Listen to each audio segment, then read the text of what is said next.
Waalaikumsalam warahmatullahi wabarakatuh. Saya Alfiano Paramanunugroho dan selamat datang di podcast hari ini. Kita hari ini akan berbicara topik yang sangat penting, yaitu environmental sustainability and balance culture in the modern era, atau yang bisa kita sebut sebagai keberlanjutan lingkungan dan budaya Bali di era modern. Bali sebagai tempat wisata identik dengan keunikan seni dan budaya. Kita sebagai warga Indonesia, kita patut bangga atas keberagaman yang beraneka ragam di Indonesia. Di setiap tempat pasti memiliki aturan tersendiri, seperti pada saat di Bali. Kita harus menghormati orang yang sedang melakukan ibadah, tidak merusak apa yang sudah menjadi budaya mereka. Lalu, Bali dikenal sebagai salah satu tempat yang masih kental akan budaya, seperti cara beribadahnya, ataupun cara berpakaiannya, dan banyak lagi. Budaya masih kental di Bali. Bali juga memiliki banyak sekali budaya yang beragam. Seperti kalian tahu, Bali adalah tempat yang sering dikunjungi oleh turis asing sebagai tempat berlibur. Dan hanya pariwisatanya, Bali juga dikenal memiliki kebudayaan yang masih kuat hingga sekarang. Masih banyak masyarakat yang mempertahankan tradisi dan memegang teguh adat istiadat.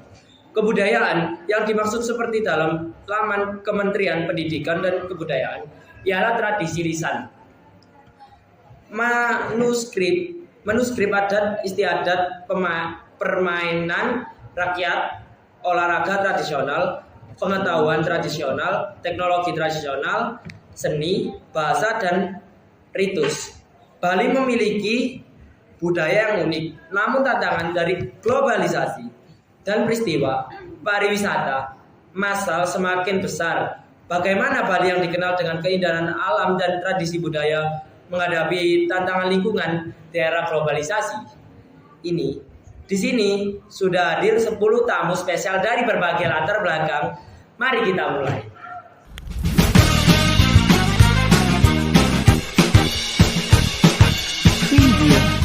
Pada acara podcast hari ini, kita membagi 2 sesi.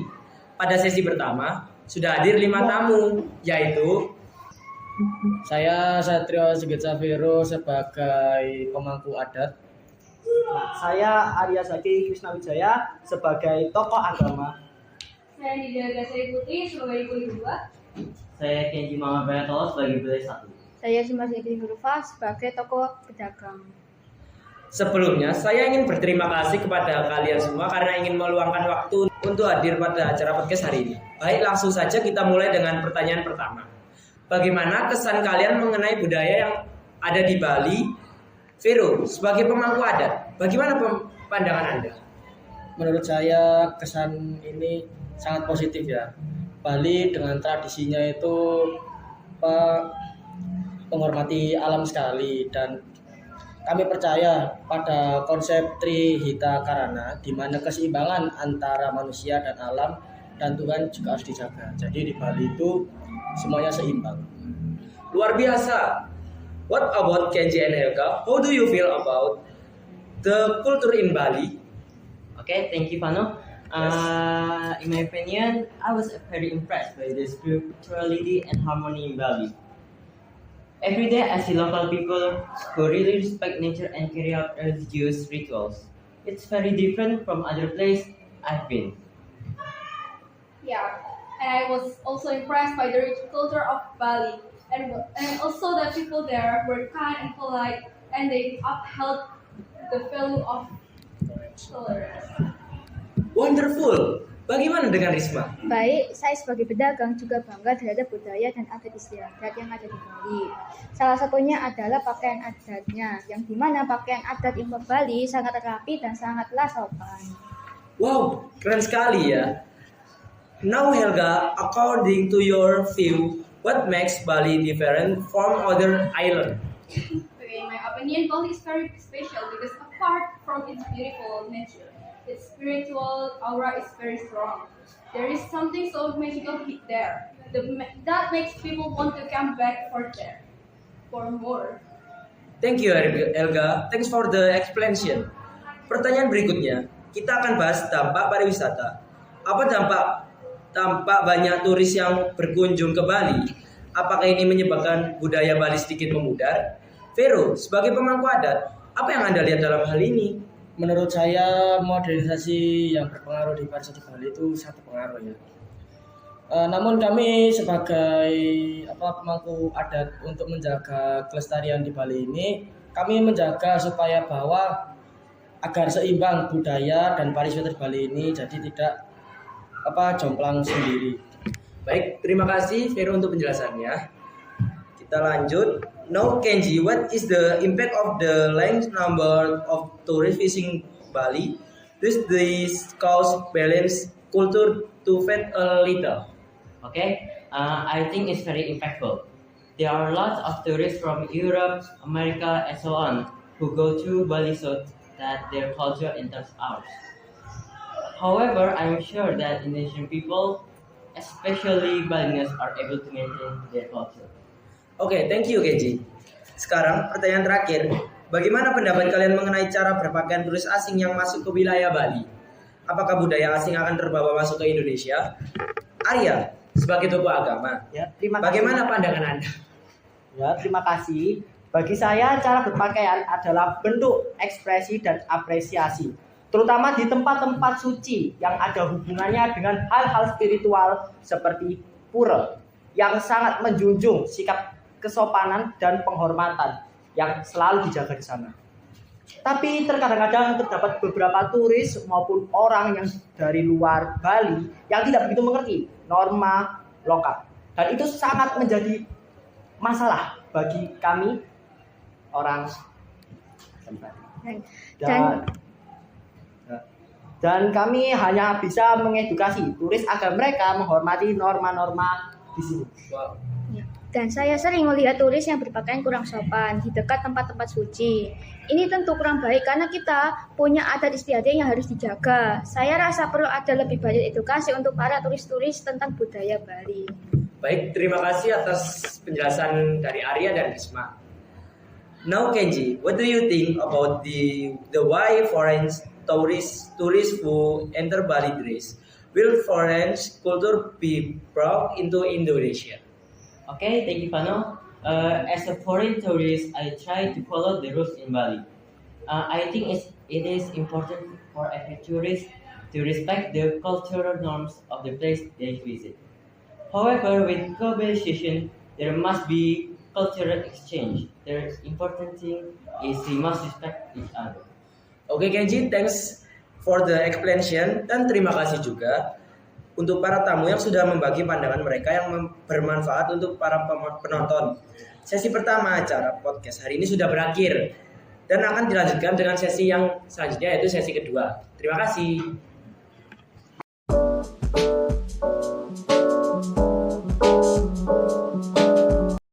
Selamat datang lagi di Poci Podcast Cihuy. Sekarang kita sudah berada di sesi kedua nih dengan bintang tamu kita yang cantik-cantik dan ganteng-ganteng.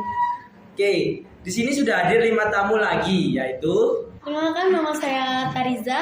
Saya menjadi pengamat sosial. Perkenalkan, nama saya Naswa. Kali ini saya menjadi warga lokal.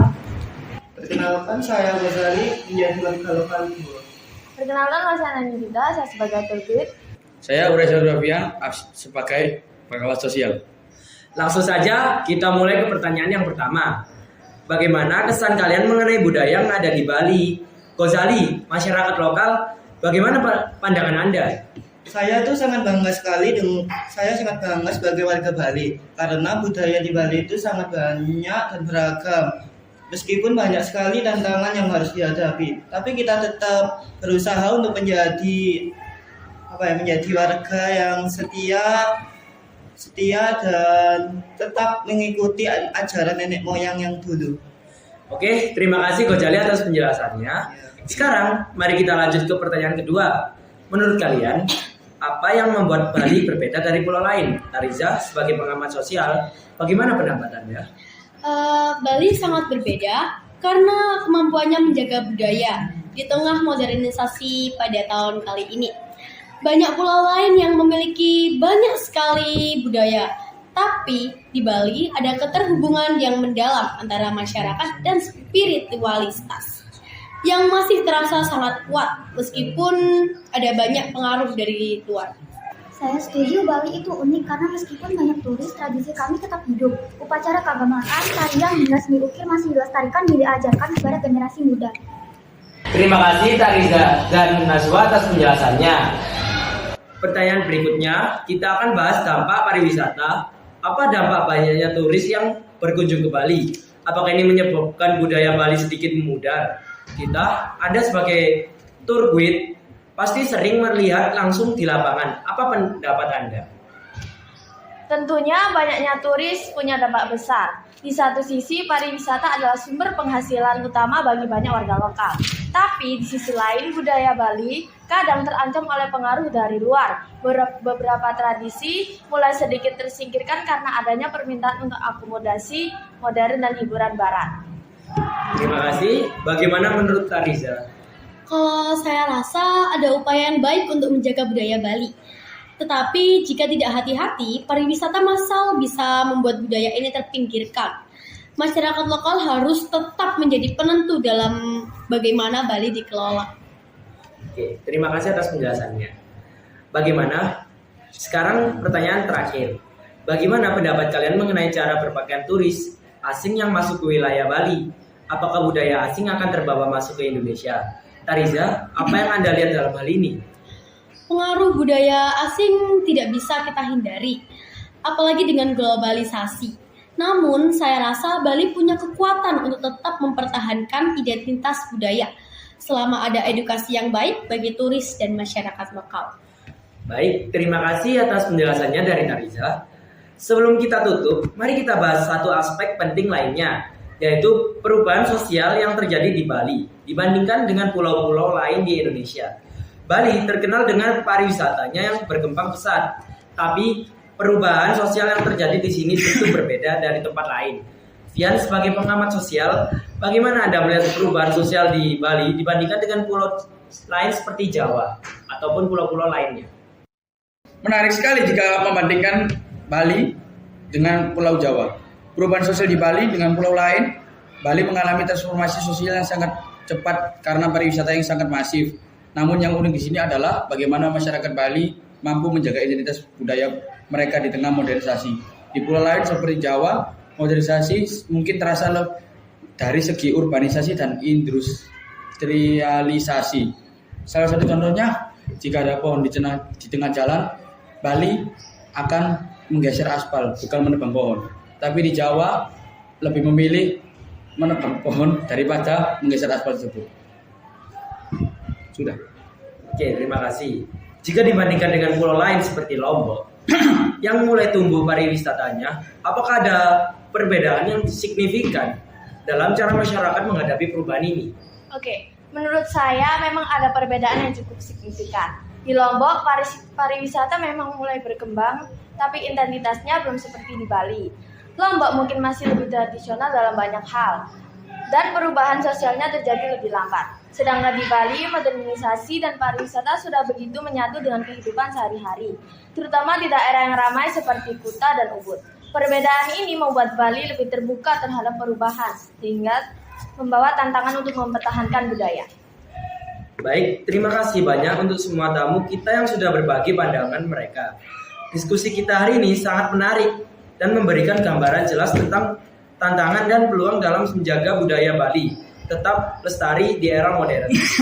Dari perspektif adat, ekonomi, hingga sosial, kita semua sepakat bahwa keberlanjutan budaya dan lingkungan Bali adalah tanggung jawab bersama. Semoga kita semua, baik penduduk lokal maupun wisatawan, dapat terus bekerja sama untuk menjaga Bali tetap indah dan kaya akan budaya.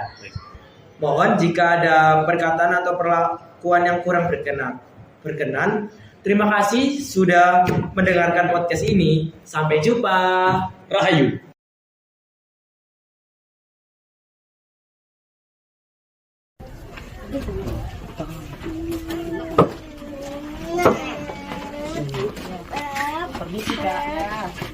Kali ini kita bakalan membahas nih, memberikan pertanyaan tentang budaya yang ada di Bali. Boleh ya Kak ya? Boleh. Oke. Kan yang kita bahas yaitu berkenan tentang budaya yang ada di Bali. Bagaimana kesan Ibu tentang budaya Bali? Budaya Bali. Ya. Apa itu? Ya kayak pakaiannya salah satu mungkin. Kalau nggak gitu cara berbicaranya. Oh, pakaiannya harus rapi, harus sopan. Kalau ke pura itu koma ini. Nah, itu laku pokoknya lu. Berarti kalau pakaiannya misal agak sedikit terbuka itu bisa bilang kurang sopan ya di Kurang Bali. sopan. Terus cara bicaranya jangan apa namanya itu nggak boleh bahasa bicara kasar. Oh iya. Kalau pakai Kayak mesum itu nggak boleh ya? Iya boleh. Oh iya. Nah, menurut Ibu apa yang membuat Bali itu berbeda dari pulau-pulau lainnya? Contohnya Pulau Lombok sama Adatnya. Bali gitu. Adatnya ya. Adatnya ya Iya. pasti kan. Adatnya Bali karena kan lebih sopan ya orangnya itu ya. Terutama dari pakaiannya juga itu menggambarkan sekali. Terus apa dampak banyaknya turis yang berkunjung ke Bali? Apakah menyebabkan budaya Bali sedikit memutar atau bahkan hampir hilang dengan Enggak. adanya turis-turis itu? Enggak ada. Tetap adat ya. budaya tetap masih harus dilestarikan. Biarpun ada Iya. bule yang kesini itu apa namanya itu adatnya masih kental di sini. Nggak boleh dirubah-rubah. Berarti orang-orang Bali itu tetap menjaga ya, Menjaga, menunaikan. Kuat banget imannya. Iya. Iya. Justru orang bulenya yang diajak gitu. Iya. Justru mereka yang niru kita. Iya. Bagus. Bagaimana pendapat Ibu mengenai cara berpakaian turis asing yang masuk ke wilayah Bali? Apakah kurang sopan atau ya biasa-biasa aja gitu? Terutama di pantai-pantai. Oh kalau di pantai kan mereka di pantai. Ya. Enggak kalau mereka pakai pakaian pantai ke pura itu perlu tidak sopan karena mereka di Oh, iya. pantai. Kalau mereka terbuka nggak masalah. Tapi kalau misalnya cuma pakai kaos gitu, kaos yang mungkin ya kayak contoh saya ini segini, ke Iya. pura itu termasuk sopan atau tidak ya? Kalau kaos nggak sopan. Kemeja dia. Kemeja. Kemeja kalau kemeja. cowok ya kemeja putih biasa. Kalau untuk perempuan? Kebaya. Today I'm here with Louis. I have 6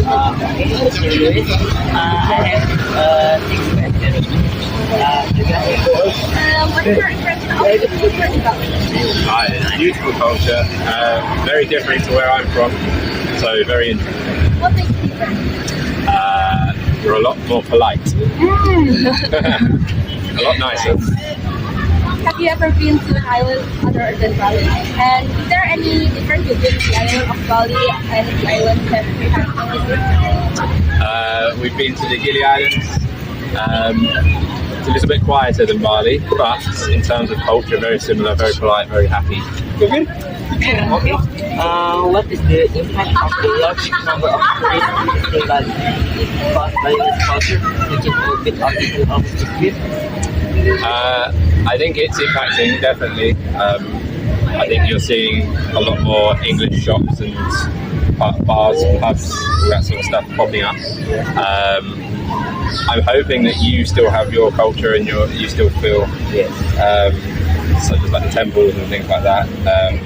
That we're not ruining it. The Western culture sometimes takes over. So America, England, Europe. We build beach clubs. We build, places that ruins the natural beauty. In my opinion.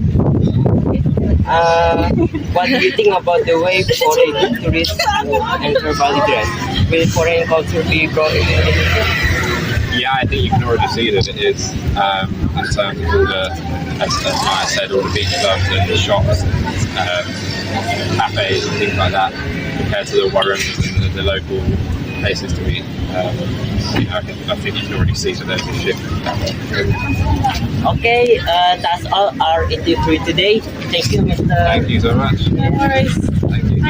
Thank you. Bagaimana pendapat Bapak mengenai cara berpakaian turis asing yang masuk ke wilayah Bali? Apakah budaya asing akan terbawa masuk ke Indonesia? Kalau tentang pengaruh budaya berpakaian para turis khususnya dari dunia barat ke kita di negara timur, nah kita sendiri punya tradisi ketimuran dan kita punya busana adat atau busana daerah masing-masing, baik itu adat Bali, Jawa dan lain sebagainya. Nah tentu adalah sebuah yang membahagiakan dan menggembirakan kita bahwa masyarakat Indonesia khususnya masyarakat Bali memiliki karakter yang sangat adaptif kemudian juga fleksibel, dan satu hal yang paling penting adalah selektif. Nah, tentunya kita selektif yang mana cocok, yang mana tidak cocok. Nah, contoh misalnya, kita negara tropis, ya sah-sah saja mereka berpakaian yukensi ketika ada di pantai. Tetapi ketika mereka masuk ke tempat ibadah, dia harus mengikuti aturan kita, berbusana Bali. Jadi seperti ini misalnya, yang saya pakai ini bukan pakaian agama, tetapi ini adalah pakaian daerah atau pakaian adat. Jadi kita di Bali tidak ada pakaian agama. Jadi dia ketika masuk ibadah harus menggunakan pakaian ini. Kemudian ketika dia masuk ke tempat resmi pertemuan, dia harus pakai nasional, silahkan. Tetapi ketika mereka berenang, dia pakai pakaian renang, itu sah. Kalau dia berenang memakai celana jeans, tidak sah, itu salah, itu mengganggu kesehatan. Nah, itu modalnya ya. Oke.